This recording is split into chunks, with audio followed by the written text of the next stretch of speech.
Shalom Shalom. E você responde aí, Baruch Hashem, porque só Ele, o Santo, Bendito, Hakadosh Baruch Hu, é que pode nos dar a verdadeira paz, o verdadeiro Shalom. Vamos continuar falando a respeito dos 13 princípios da ortodoxia judaica, extraídos da Torá por Maimonides. Hoje nós vamos falar a respeito do 8º princípio, e eu quero já de início começar a ler para você esse 8º princípio, para nós podermos entendê-lo, e vamos buscar na Torá. Esse princípio é mais fácil de buscar na Torá, a gente pode rapidamente falar sobre ele, e depois vamos nos deter o que o Roshua fala a respeito desse princípio. Diz assim, conforme Maimonides, creio plenamente que toda a Torá que agora possuímos foi dada pelo Criador a Moshe Rabbeinu. Maimonides ele está falando aqui que toda a Torá, na realidade, é concepção do Santo Bendito do Eterno. Nada advém de uma criação humana. Mas nós temos que entender que a Torá é muito mais do que isso. É muito mais do que isso, porque nós estamos falando de algo que a gente pode comparar até mesmo com os livros proféticos. Quando a gente lê, e esse texto nós já conversamos no vídeo passado, se você ainda não viu o vídeo passado, que é sobre o 7º princípio dos 13 princípios de fé do judaísmo, eu aconselho que você veja o 7º princípio, que é sobre Moshe, aonde lá em Números, capítulo 12, o contexto é quando Miriam e Arão, eles criticam Moshe, e o próprio Eterno então ouve essa crítica, e ele desce para defender o seu profeta Moshe Rabbeinu, Moshe nosso mestre. E diz que ocorre então o Shekhinah diante do Mishkan, do tabernáculo, e o Eterno fala então com Arão, com Miriam e com Moshe. E ele diz, olha, se algum dia eu levantar algum profeta no meio de vocês, no meio do povo, ou em qualquer parte do planeta, do mundo, eu falarei com ele somente através de visão ou sonhos. Mas com Moshe, não é assim. Com Moshe eu falo face a face, ele ouve a voz do Eterno como se fosse um homem falando com outro. E mais, Moshe, ele vê a forma de Yud Rei Vav Rei. Uau, que magnífico é isso! Nós temos que entender que a revelação dada a Moshe é muito maior que a revelação quando nós falamos dos profetas. Aqui o Eterno, em Números, em Bamidbar 12, ele deixa claro que esses profetas receberiam a inspiração do Eterno através de sonhos ou de visão. Mas com Moshe Rabbeinu não foi assim, foi face a face. É claro que isso aqui é uma linguagem figurada, o Eterno não tem uma face como a nossa, isso é um absurdo. Inclusive, nós já falamos sobre este princípio também de Maimonides, a respeito que o Eterno não tem imagem, né? Então você também pode acessar esse vídeo, vai aparecer aí o vídeo para você depois buscar no nosso canal. O que acontece? Aqui é uma linguagem figurada, então, que está falando que o Eterno ele falou de maneira clara, a voz do Eterno se materializou para Moshe, coisa que para os profetas não foi assim. Quando a gente vê qualquer profecia, qualquer revelação, nós estamos falando de visão e sonhos, não é a mesma forma como Moshe recebeu. Porque se algum profeta algum dia foi diferente disso, então significa o quê? Que o Eterno se enganou? Então nós precisamos entender claramente e definir isso de uma vez por todas. Todos os profetas depois de Moshe receberam a inspiração do Eterno por meio de sonho ou visões. Moshe de forma direta. A gente está falando que Moshe recebeu a imanência do Eterno. Os outros profetas foram inspirados pela sua transcendência. Isso é magnífico, é maravilhoso, é profundo demais isso, e nós precisamos entender para poder dar verdadeira importância à Torá do Eterno. Senão a gente até vai cometer o absurdo de comparar a Torá do Eterno com outros escritos, como de repente os escritos que estão lá no chamado Novo Testamento. Não se pode comparar essa grandeza que é a revelação dada pelo próprio Santo Bendito, pelo próprio Criador, a Moshe para transmitir aos Benei Israel, a Israel e a todas as nações da terra, com demais escritos. Não que a gente vá desvalorizá-los, não é isso, mas não pode comparar o nível de revelação da mesma maneira. E eu quero ler como está escrito na Torá para você poder entender o que Moshe fala a respeito da entrega da Torá. E quando nós falamos da entrega da Torá, nós temos dois níveis diferentes.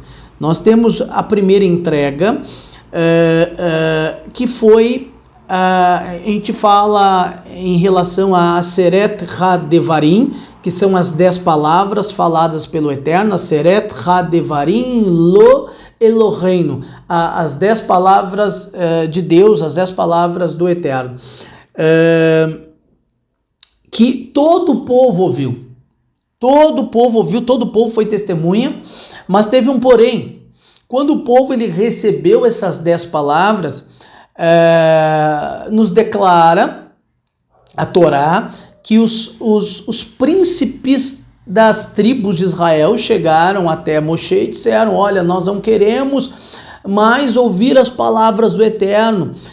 O Eterno é temível, é grande, provavelmente nós vamos morrer diante desta glória. Então, pedimos que tu vá falar com o Eterno, Moshe, e tu nos traga a palavra do Eterno. Para nós isso é maravilhoso, porque nós estamos temendo a grandeza do Eterno. Então, o que acontece? Moshe, a partir de então, ele vira o mediador entre o Eterno e o povo. O povo já não ouve mais a palavra do Eterno Santo Bendito, mas o Eterno fala diretamente com Moshe e Moshe transmite ao povo, depois desse acontecimento. Então nós temos dois níveis de revelação da Torá. A grandeza da Sheret HaDevarim é porque todo o povo testemunhou a teofania, o Shekhinah do Eterno sobre o Monte Horebe e o Monte Sinai. E depois nós temos a revelação pessoal do Eterno para Moshe. E nós vamos entender essa separação aqui em Devarim, capítulo 4, versículo 9 a 14, Deuteronômio, capítulo 4, versículo 9 a 14. Eu estou lendo aqui na NVI, diz assim: apenas cuidado, muito cuidado, para que vocês nunca se esqueçam das coisas que os seus olhos viram. Conservem-nas na memória por toda a sua vida. Contem-nas a seus filhos e a seus netos. Aqui está falando a respeito da tradição oral. Houve um dia em que vocês estiveram diante do Senhor, o seu Deus, em Horebe, quando o Senhor me disse: reúna o povo diante de mim para ouvir as minhas palavras, a fim de que aprendam a me temer enquanto viverem sobre a terra, e ensine a seus filhos. Vocês se aproximaram e ficaram ao pé do monte. O monte ardia em chamas que subia até o céu, e estava envolvido por uma nuvem escura e densa. Então o Senhor falou a vocês no meio do fogo. Vocês ouviram as palavras, mas não viram forma alguma, apenas se ouvia a voz. Ele lhe anunciou a sua aliança, os 10 mandamentos, Aseret HaDevarim, e escreveu-os sobre suas tábuas de pedra, e ordenou que os cumprissem. Naquela ocasião, o Senhor mandou-me ensinar-lhe decretos e leis para que vocês o cumprissem na terra da qual vão tomar posse. Então aqui Moshe lembra o povo, para o povo nunca se esquecer e passar para os seus filhos, para os seus netos, a tradição oral, a tamanha a glória que eles viram no Monte Horebe, aonde o próprio Eterno, ele se fez presente e falou Asheret HaDevarim, as 10 palavras.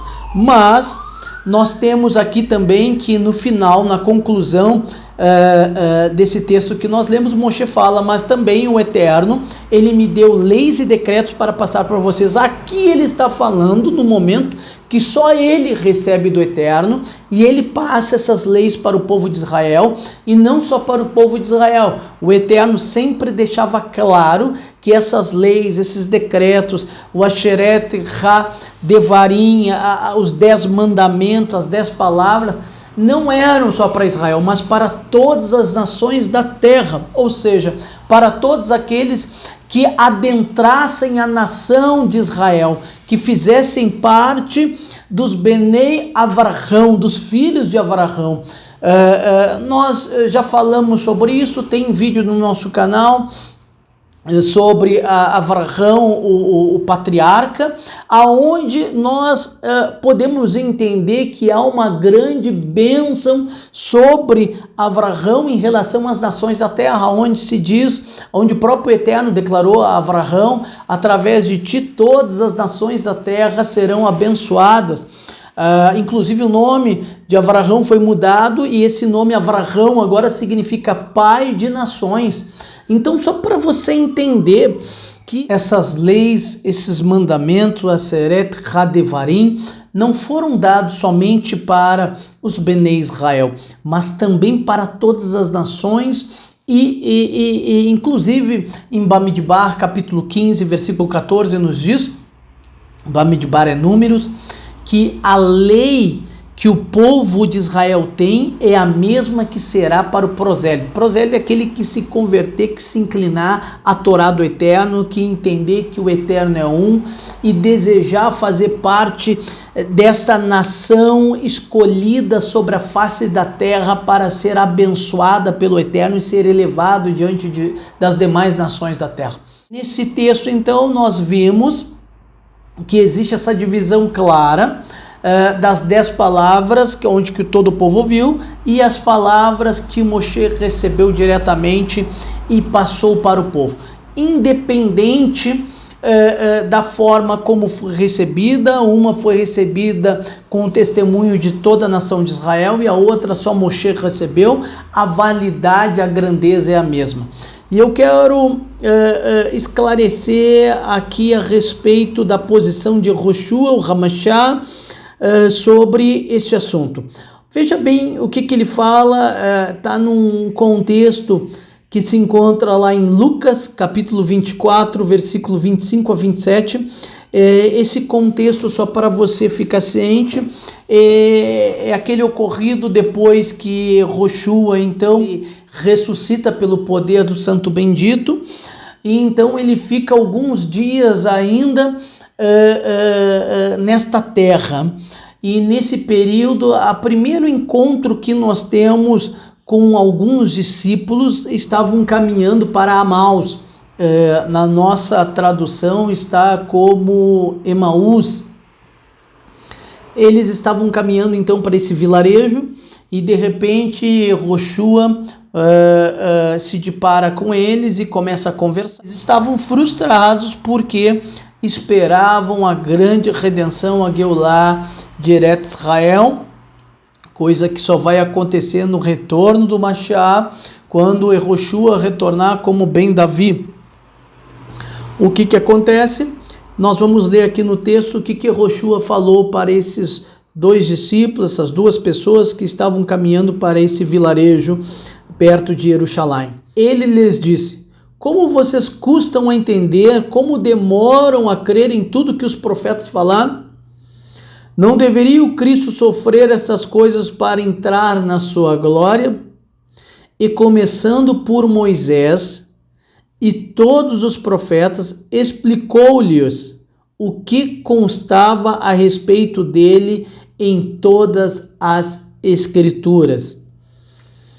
Então, aqui Yehoshua, depois da sua glória, ele levanta os escritos de Moshe de uma forma magnífica, porque aqui está falando que não é simplesmente ele ter ressuscitado, mas que Moshe, ele falou sobre isso, não simplesmente Moshe, mas Moshe recebeu essas palavras do Eterno, que isso aconteceria, e inspirou, através de visão, os sonhos dos profetas sobre este fato grandioso que aconteceu.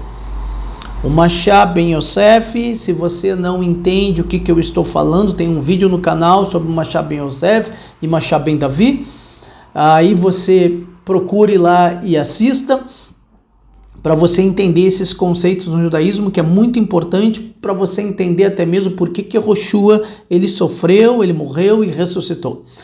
E o que acontece? Yehoshua Ben Yosef, então agora o Machá Ben Yosef, ele está ali como ressurreto, como aquele que ressuscitou em corpo, recebeu a vida novamente do Eterno, e ele está falando e ele usa como embasamento que o Machá ele sofreria como Ben Yosef, que o Machá ele passaria por toda essa situação, a base dele é Moshe. E ele não fala lá Shemot, Vaikra, Bamidbar, Devarim, ele fala Moshe, os escritos de Moshe. Yehoshua aqui ele está embasando a respeito da ação do Eterno ter ressuscitado ele com os escritos de Moshe. Por quê? Por que ele está fazendo isso? Porque se ele simplesmente ressuscitasse e não constasse nos escritos de Moshe e não constasse nos escritos dos profetas dentro desta ordem, primeiro nos escritos de Moshe da Torá, tinha que constar na Torá. Se não constasse na Torá, não teria validade. Se não constasse também nesta revelação progressiva dentro dos profetas de Israel, também não teria validade. Mas tudo foi previamente revelado pelos profetas e foi falado pelo Eterno a Moshe. Então, Yehoshua, ele realmente é o Hamashiach aqui, porque através dos escritos de Moshe, que foi dado pelo próprio Eterno, ele confirma esta posição. A importância dos escritos de Moshe, inclusive para a confirmação de Yehoshua como Mashiach, para você entender esta grandeza. E nós precisamos comentar aqui sobre um assunto, uma teoria que ela começou lá no século XIX. Essa teoria, ela surgiu, ela foi publicada em 1883. Eu estou falando de Julius Wellhausen. Júlio Wellhausen, ele é um alemão, um teólogo, recebeu o título de licenciatura livre na Alemanha. Ele nunca foi um catedrático, ele nunca foi um doutor no assunto, mas ele ensinava em seminários secundários na Alemanha. Mas ele criou então uma teoria a respeito do Pentateuco que se chama hipótese documental ou teoria das fontes. Eu quero comentar isso com você para você entender o grande absurdo que é essa teoria e a falta de embasamento e até mesmo a falta de estrutura intelectual por parte deste que criou essa tese, e essa tese ela se pendurou por muito tempo. Hoje, inclusive, ela não é dentro do meio acadêmico aceito com ênfase. Existem outras teorias a respeito do Pentateuco, dos 5 escritos de Moshe, mas o que acontece? A teoria das fontes diz que o Pentateuco, na realidade, ele não foi escrito por Moshe. Existe fragmentos, sim, dessa escrita feita por Moshe, mas ele foi composto depois da primeira diáspora de Israel, essa diáspora babilônica. Então, ela se divide em 4 fontes. Então ela tem a fonte eloísta, deuteronomista, a fonte javista e também a fonte sacerdotal. Então são essas 4 fontes que eles dizem que se originou o Pentateuco: a eloísta, a sacerdotal, a javista e a deuteronomista. E a partir dessas fontes foi montando os escritos que levaram o nome de Moshe. Novamente, isso não tem base nenhuma, é uma completa loucura, é uma asneira, né? E infelizmente o que acontece?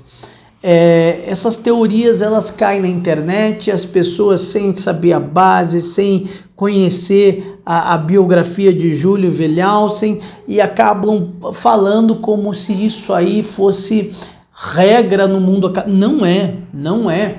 Nós estamos falando de uma teoria que foi desenvolvida no século XIX e que não teve um embasamento científico intelectual adequado, tanto que ela caiu hoje completamente dos meios acadêmicos. Nós estamos falando a respeito de praticamente algo que é um absurdo, que é um completo absurdo. E infelizmente tem gente para se mostrar sábio, acaba usando essa teoria das fontes ou a hipótese documental para falar que ele sabe como se o Pentateuco ele foi formado. Por favor, não cometa esse absurdo, porque isso demonstra simplesmente a sua ignorância no assunto. Existe hoje uma série de estudos sobre os 5 livros de Moshe, todos eles reportando a escritos realmente feitos por Moshe. É claro que nós temos ali em Devarim, isso aí não temos como negar que a conclusão de Devarim não foi escrita por Moshe, inclusive no vídeo passado eu falo sobre isso, né? Mas os demais escritos foram feitos por Moshe. E o povo judeu, ele tem esse cuidado, inclusive Moshe ele pediu na sua Torá que nada fosse acrescentado e nada fosse tirado das palavras do livro que ele estava escrevendo. E o que acontece? Só para a gente entender, Israel, quando os escribas eles fizeram milhares e milhares e milhares de cópias diferentes do Pentateuco, essas cópias são contadas o número de letras no hebraico que tem em cada rolo, o número de palavras, o número de frases, o número de linhas, o número de colunas que vai ter aquele manuscrito. É completamente impossível haver qualquer discrepância, qualquer acréscimo ou qualquer retirada desses escritos. Tamanho é o temor, o cuidado que o povo de Israel tem pelo Pentateuco, pelos escritos de Moshe, porque se sabe que não estão tratando ali de uma simples concepção humana, mas sim a própria revelação do Santo Bendito aos homens. Que o Eterno vos abençoe. Shalom, shalom.